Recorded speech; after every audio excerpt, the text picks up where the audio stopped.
सुनिए भैया, एक गिलास पानी मिल सकता है क्या? बहुत तेज प्यास लग रही थी। पानी? ठीक है, लाता हूँ।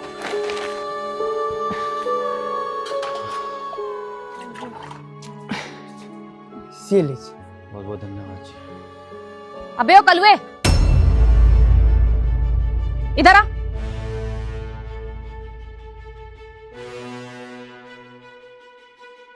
सुनाई नहीं दे रहा है क्या? इधर आ। जी जी मैडम जी। मैडम जी के बच्चे, पैसे कब देगा तू हमारे? हाँ, आज दे दूंगा, कल दे दूंगा, तुझे ये बोलते बोलते 6-7 महीने होने वाले हैं, लेकिन तू अभी तक पैसे नहीं दे रहा है। मैडम जी, अभी कल ही आपके भैया आए थे, मुझे मार पीट कर गए।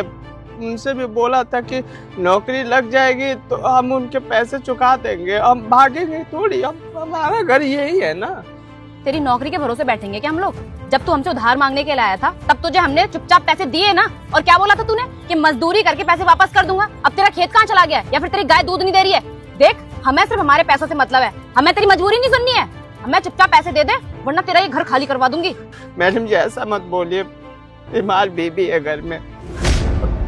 आपको पता है ना, फसल खराब हो गया, गाय भी दूध नहीं दे रही है, पूरी तरह से हम फंस गए हैं। हम पैसे चुका देंगे मैडम जी, पैसे चुका देंगे। बकवास बंद कर अपनी। तेरी मजबूरी सुनने नहीं आई हूँ, बल्कि तुझे ये बताने आई हूँ यहाँ पर कि ये जो तेरी झुग्गी झोपड़ी है ना, इसे फटाफट से खाली कर दे, क्योंकि यहाँ पर हम लोग मकान बनाने वाले हैं। ऐसा मत करिए मैडम जी, हमारा जीने और रहने का सहारा यही है, ऐसा मत करिए आप। पहले तो तू रख, भिखारी कहीं का चिपक रहा है, बदबू आ रही है तेरे में से गोबर की। मेरी बात ना कान खोल के सुन ले, अगर ये घर तूने कल तक खाली नहीं किया ना, तो तेरे घर का सारा सामान बेच के ना अपने पैसों की वसूली कर लूंगी। नहीं मैडम जी, एक मौका दे दीजिए, हम पैसे चुका देंगे। हट यहाँ से, समझ में नहीं आ रहा, दूर रह, तमीज कहीं का। अगर तूने चुपचाप से सामान नहीं हटाया ना, तो लोगों को भेज के सामान हटवा दूंगी सारा। मैडम जी सुनिए तो, कहाँ से लाकर दो इनके पैसे? हे भगवान, मुसीबत का पहाड़ ही टूट पड़ा है मेरे ऊपर। सुनिए भैया जी इधर आइए। जी साहब जी। ये इतना क्या उधार ले लिया आपने इन बहन जी से, जो इतना चिल्ला रही थी, आप पे इतनी बदतमीजी कर रही थी, आपको लात भी मार दी? साहब जी, ये नया नहीं है, आए दिन हमारे साथ ऐसा ही होता है। अभी तो ये मैडम आई थी, उनके भाई आते हैं, पापा आते हैं, मार पीट के जाते हैं। साहब जी, मजबूरी में हम उनसे पैसे ले लिए थे, हमारी बीबी की तबीयत खराब थी, अभी देखिए बिस्तर पर पड़ी हुई है, ठीक नहीं हुई है। साहब जी, हमारा फसल जो था ना, खराब हो गया बारिश की वजह से, इसलिए पैसे भी नहीं चुका पा रहे, और एक गाय है वो भी दूध नहीं दे पा रही है। बच्चा का भी तबीयत हमेशा खराब रहता है, बेबस लाचार हूँ, पैसा चुका नहीं पा रहा हूँ। इसी चीज का फायदा उठा के बहुत मारते हैं, हमें जीना मुहाल कर दिए हैं। हम बोलते भी है कि पैसे दे देंगे, पर मानते नहीं है साहब जी। जानते हैं, हमारे पास नौकरी भी नहीं है, क्योंकि अनपढ़ गवार हैं, मजदूरी करते थे। यही जो पास में है ना, बिल्डिंग बन रही है, वहां पर हेल्पर मजदूरी करते थे, पैसा मिलता था 500 रुपया रोज का, हमारा गुजारा सही से चल रहा था। पर वो काम भी बंद हो गया, ठेकेदार ने बंद कर दिया है, कुछ पैसे भी उनके पास रह गया, पर दे नहीं रहे। समझ में नहीं आ रहा कहाँ जाए कहाँ नहीं। 6 महीने से इधर उधर भटक रहे हैं काम के तलाश में, पर कोई काम भी नहीं दे रहा। साहब जी, आप ही बताइए, भगवान को ऐसा मुसीबत हमारे ऊपर देना चाहिए था? नहीं ना, घुट घुट के जी रहे हैं साहब जी। देखिए साहब जी, बारिश की वजह से घर में पानी आ जाता है, एक ही कपड़ा है, सड़कर फट गया है, पहनने के लिए कपड़ा नहीं है, देने के लिए पैसा कहाँ से लाए? 2 वक्त की रोटी भी नसीब नहीं हो पा रही है।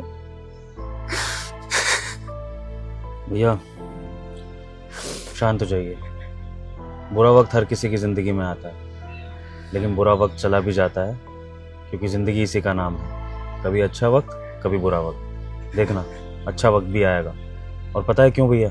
क्योंकि आप इंसान बहुत अच्छे हो, और जो अच्छे लोग होते हैं ना, उनके साथ कभी गलत नहीं होता। आप भगवान को भी मत कोसिए, क्योंकि जो हो रहा है वो किसी ना किसी रीजन से हो रहा है। और फिर कुछ तो इंसान के अपने कर्म भी होते हैं।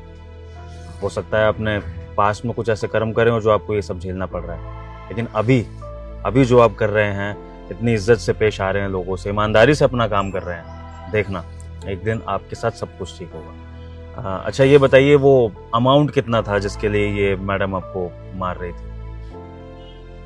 16,000 रुपया है, वही पैसा हम चुका नहीं पा रहे हैं। लीजिए भैया, ये पूरे 30,000 रुपए हैं, आप ये रखिए, उन मैडम की उधारी चुकाइए और इस पैसे को अपने घर में लगाइए, राशन लाइए, अपने लिए अच्छे कपड़े लाइए, अपने बच्चे को स्कूल भेजिए, उसकी फीस भरिए और एक नई शुरुआत करिए। लीजिए लीजिए। हम ये पैसे क्यों ले आपसे? मतलब आप हमें पैसे क्यों दे रहे हैं? आपने मुझे ये पानी क्यों पिलाया भैया? आप हमारे पास आए, बोले कि प्यास लगी है तो इंसानियत के नाते पानी दे दिया आपको। तो बस ऐसे ही इंसानियत के नाते मैं आपकी मदद करना चाहता हूँ, क्योंकि आपके पास इस समय खाने के लिए भी पैसे नहीं हैं और इस समय मेरे पास इतना पैसा है कि मैं आप जैसे कई लोगों की मदद कर सकता हूँ। आपके जैसे कई लोग मेरे यहाँ काम करते हैं, जिनके घर आए दिन कोई ना कोई प्रॉब्लम चलती रहती है और मैं छोटी मोटी मदद करता रहता हूँ। तो आज आप मुझे मिल गए और आपने तो फिर मेरी मदद करी है मुझे पानी पिलाकर, और पानी पिलाने से बड़ा पुण्य कुछ नहीं होता है भैया। तो बस ये समझ लीजिए, आपने जो मुझे पानी पिलाया है मैं उसका एहसान चुका रहा हूँ ये मदद करके। आप मुझे पानी पिला सकते थे, आपने पानी पिला दिया, मैं आपको ये पैसे दे सकता हूँ तो मैं पैसे दे रहा हूँ, सब बराबर। लीजिए।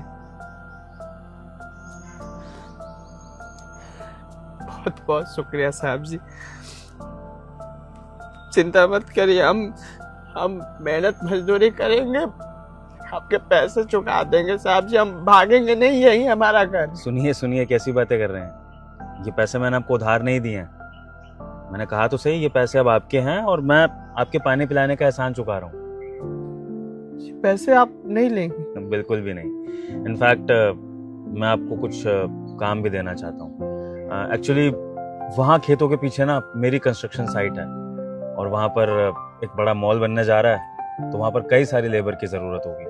तो मैं चाहता हूँ कि आप वहाँ पर ज्वाइन कर लें, आपको दिन की 1000 से 1500 रुपये दिहाड़ी मिल जाएगी और आपका घर परिवार भी अच्छे से चल जाएगा। और आप चाहें तो अपनी वाइफ को भी वहाँ पर ला सकते हैं, वो देख रेख करने के लिए चाहिए होता ना केयर टेकर, वो वाली जॉब कर लेगी, इनको ज़्यादा कष्ट भी नहीं होगा और 15-20 हज़ार इनको भी मिल जाएंगे। इस तरह से आपका पूरा घर चल जाएगा और आपको किसी से कोई उधार मांगने की ज़रूरत नहीं पड़ेगी। और उधार मांगना ही क्यों है, लेकिन अगर फिर भी ज़रूरत पड़े तो मैं आपके लिए बैठा हूँ, मुझसे आप उधार मांग लेना। बताओ, एक्सेप्ट करोगे मेरा ऑफर? करोगे मेरे यहाँ जॉब? जी करेंगे का साहब जी, हमने सुना था कि मुसीबत वक्त ज्यादा देर तक नहीं रहती, भगवान एक ना एक दिन ठीक कर देते हैं। और आज मैं देख भी रहा हूँ, आप एक गिलास पानी मांगे उसके बदले में मेरी जिंदगी संवार दिए। बहुत बहुत शुक्रिया साहब जी, बहुत बहुत शुक्रिया। मुझे शुक्रिया मत बोलिए, ये सब आपके कर्मों का ही फल है। इसी तरह अच्छे कर्म करते रहिए और कभी ना कभी किसी ना किसी मोड़ पे आपको अपने कर्मों का फल मिलता रहेगा। बस यही है बात। चलिए, बहुत बहुत शुक्रिया इस पानी के लिए। आप अपना घर संभालिए, मैं इतने पानी पीता हूँ। जी शुक्रिया।